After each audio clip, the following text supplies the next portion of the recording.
Halo, semangat pagi. Kembali lagi dengan saya di channel Satu Asa. Di video kali ini kita akan mengulas tentang hindari 5 kesalahan ini agar keuangan bisnis tetap sehat.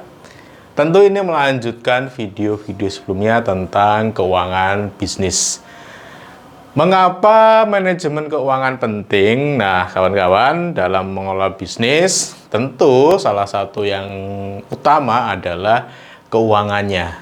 Uang adalah ibaratnya seperti darahnya lah. Jika keuangannya lancar, maka seluruh organ dari bisnis itu juga akan berjalan dengan optimal. Terus selain itu pentingnya adalah kesalahan kecil di bagian keuangan usaha ini sama dengan kesalahan yang besar atau mempunyai dampak yang besar terhadap bisnis. Salah satunya bisa jadi bisnis kita akan kesulitan untuk tumbuh lebih besar lagi ke depan. Terus pentingnya adalah membantu kita sebagai pelaku usaha untuk pengambilan keputusan bisnis yang tepat. Jadi kalau kita mengelola uang kita dengan baik, punya catatannya, punya laporan keuangannya, punya budgetingnya atau perencanaan keuangannya, maka kita bisa menggunakan itu, data-data tersebut, sebagai landasan memutuskan strategi pengembangan bisnis kita ke depan. Ketika kita memutuskan sesuatu untuk misalnya investasi, buka cabang, nambah karyawan, tentu kita berbasis data yang valid. Lantas, kesalahan apa saja sih yang harusnya kita hindari sebagai para pelaku usaha di bab keuangan usaha kita? Nah, yang pertama kesalahan yang harus dihindari adalah nih kawan-kawan, ini yang paling banyak dilakukan oleh pelaku usaha terutama UMKM, itu biasanya mereka tidak menggaji dirinya sendiri. Nah, kebanyakan ya uang usaha ya uangku, terus juga hal yang sama, uangku juga uang usaha. Jadi tidak ada pemisahan hak antara pribadi dengan bisnisnya. Nah, di sini nyambung sebetulnya dengan kesalahan kedua, tapi kita ulas di kesalahan pertama dulu. Kalau kita tidak menggaji diri kita dalam bisnis, maka kita bisa jadi beranggapan uangnya bisnis itu seolah-olah menjadi uang kita, sehingga penggunaannya ya semau kita, karena memang uang itu adalah kita anggap uang kita. Tetapi ya memang di bisnis, kalau bisnis itu adalah milik kita, sebetulnya hasil dari bisnis itu ya sebetulnya hak kita, uang kita gitu. Cuma kalau kita tidak memberikan gaji kepada diri sendiri, maka kita menjadi seenak sendiri menggunakan si uang usaha ini. Padahal usaha ini harusnya punya ruang untuk dia punya keuangan yang baik, sehingga usaha yang sedang kita kerjakan ini bisa atau punya peluang untuk tumbuh ke depannya. Maka dari awal baiknya sebagai para pelaku usaha itu digaji. Nah, besarannya berapa? Tentu harus dihitung. Untuk menghitung besarannya berapa, kita akan buatkan video yang lainnya tentu saja. Sebagai gambaran, sobat, kita ini sebagai pelaku usaha setidaknya kita punya pendapatan itu ada 3 yang berasal dari usaha kita. Yang pertama tentu kalau kita masih berkutat di produksi, kita bisa dibayar, dapat hak sebagai tenaga kerjanya, yaitu dapat upah tenaga kerja langsung. Hak kita atau pendapatan kita yang kedua sebagai para pelaku usaha adalah gaji manajemen. Nah, ini yang biasanya tidak dilakukan oleh para pelaku usaha. Jadi, dia menjalankan bisnis, ibaratnya itu kita atau dia sedang bekerja di bisnisnya sendiri. Maka, karena kita ini bekerja di bisnis kita sendiri, ya kita harus punya hak sebagai pekerja di bisnis kita sendiri. Maka baiknya kita memberikan gaji sebagai pengelola atau manajemen. Nah, ini hak kita sebetulnya di bisnis kita. Terus hak kita yang ketiga dari bisnis kita adalah bagi hasil atau keuntungan usaha. Keuntungan usaha itu ya memang karena dia adalah bisnis kita ya menjadi hak kita. Tetapi karena dia keuntungan usaha, biasanya ini tidak harus dibagikan setiap waktu. Bisa kita ambil misalnya sebulan sekali, 6 bulan sekali, atau bahkan 1 tahun sekali. Dan juga ada baiknya keuntungan usaha ini tidak kita ambil 100%.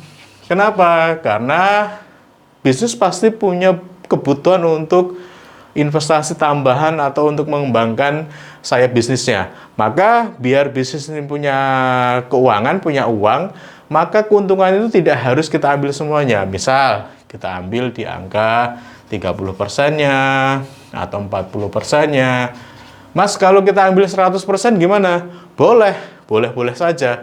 Tetapi nanti si bisnis tidak punya tambahan atau cadangan modal di sana. Sehingga ketika dia butuh ngembangin usaha, dia kemungkinan besarnya nggak punya uang dan harus melakukan skema yang lain, misalnya dengan pinjaman dan sebagainya. Meskipun dengan pinjaman juga boleh-boleh saja seperti itu.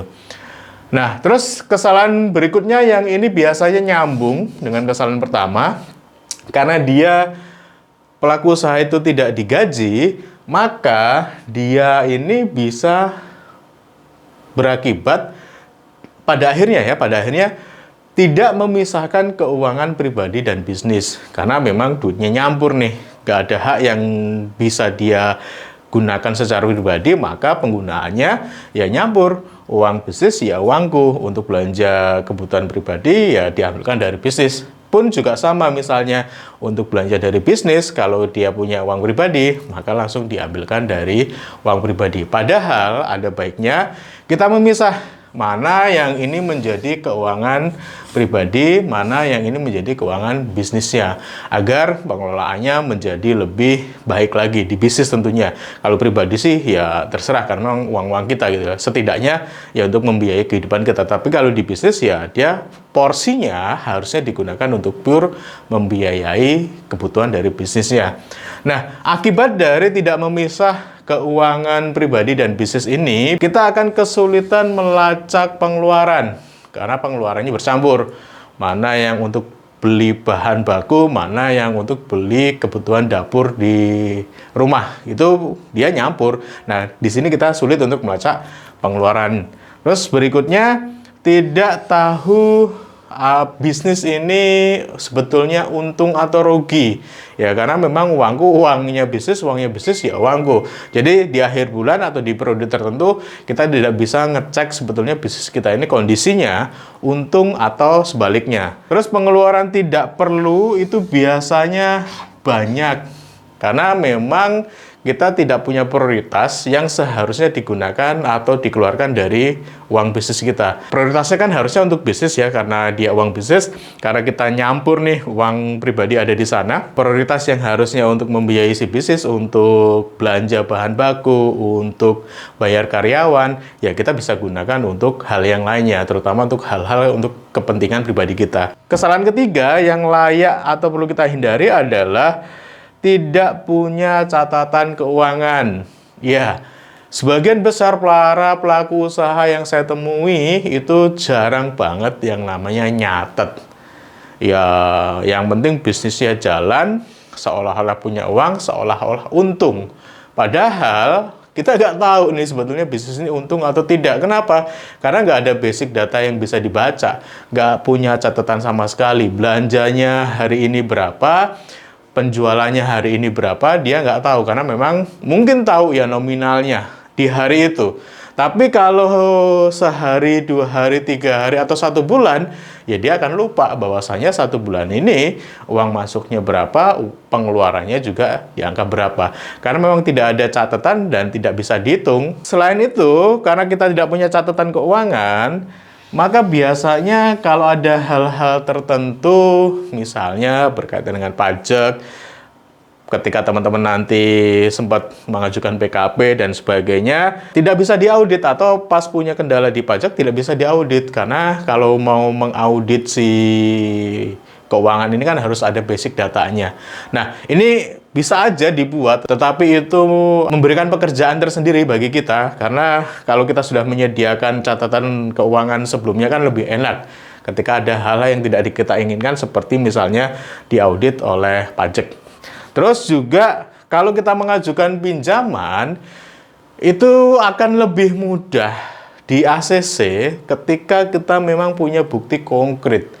Bukti konkretnya apa? Ya catatan keuangan. 1 bulan ini pemasukannya ada berapa, pengeluarannya ada berapa, untuk apa saja, kira-kira margin atau keuntungan di angka berapa. Kalau kita punya bukti fisiknya, bukti konkretnya, kita mengajukan pinjaman ke perbankan, itu lebih mudah untuk di ACC. Dibandingkan kita, ya sebetulnya bank punya rumus untuk menghitung bahwasanya kita ini layak atau tidak untuk dikasih pinjaman.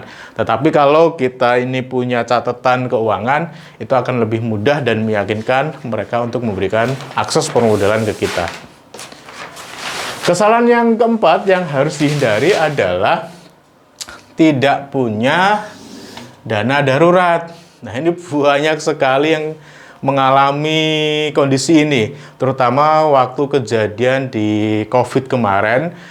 Ketika terjadi COVID, penjualan turun, tidak ada pemasukan, bisnis menjadi kolaps. Nah, harusnya dana darurat ini sengaja kita siapkan untuk hal-hal yang misalnya di luar kendali. Atau misalnya kondisi tiba-tiba bahan baku kita melonjak jadi mahal. Atau misalnya tiba-tiba alat kita ini kita butuh tambahan investasi atau alatnya rusak dan harus beli baru.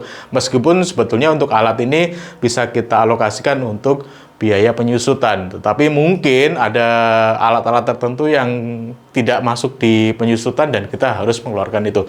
Kalau kita punya dana darurat, maka kita tidak perlu khawatir, kita bisa menggunakan dana darurat itu untuk kebutuhan yang urgent. Akibat yang paling fatal dengan kita tidak punya dana darurat adalah bisnis kita bisa berhenti. Ini sekali lagi banyak terjadi di waktu pandemi COVID kemarin. Kesalahan kelima yang harus dihindari adalah tidak punya perencanaan keuangan atau budgeting yang baik. Akibat dari tidak punya perencanaan keuangan ini, biasanya yang terjadi adalah penggunaan uang kita tidak efisien. Bisa jadi penggunaannya di luar yang seharusnya dikeluarkan untuk bisnis. Jadi kalau kita punya panduan nih, untuk dapat omset sekian, maka kita harus mengeluarkan biaya sekian untuk ABCD. Nah, kalau kita punya panduan itu, jika ada pengeluaran-pengeluaran yang dirasa melenceng dari panduannya, kita bisa rem atau bahkan kita bisa stop pengeluaran yang tidak penting. Jadi, pengeluaran yang tidak efisien ini bisa kita hilangkan di sini. Nah, sobat, manajemen keuangan yang baik itu artinya kita memastikan bisnis kita bisa berjalan dengan lancar dan tentunya bisa continue atau orang bilang bisa keberlanjutan lah. Kita bisa memastikan bahwasanya bisnis kita bisa berlanjut dengan baik kalau memang kita bisa atau mengelola keuangan kita dengan baik. Segitu dulu sobat video ini, semoga video ini bermanfaat bagi kawan-kawan yang belum klik tombol subscribe. Jangan lupa klik dulu, ada di bawah sini, nyalakan juga tombol loncengnya agar sobat dapat update video terbaru dari channel ini. Saya Imam Safi, jumpa lagi di video berikutnya. Bye-bye.